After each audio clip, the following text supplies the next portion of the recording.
Yan guys, may nakita tayong ibon na kuling.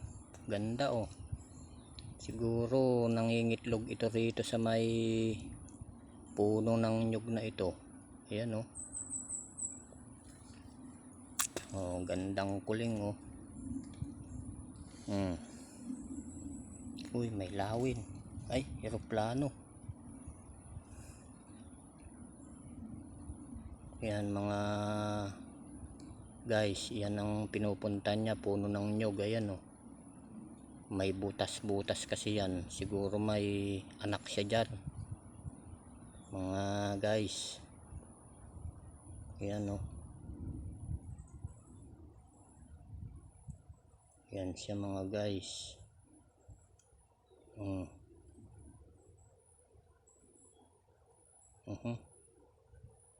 Ayan oh.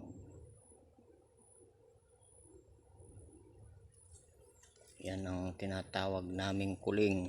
Ewan ko sa kung anong ibang katawagan nyo dyan. Oh. Hintay niya ang kanyang asawa siguro.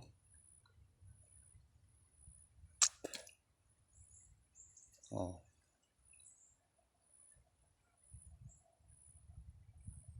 Ayan mga guys, nakita nyo na ang itsura ng kuling. Oh,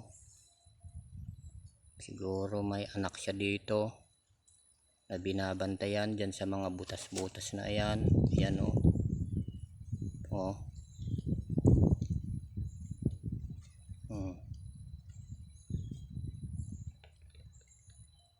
Ayan siya. Oh, nagkukura-kurain pa.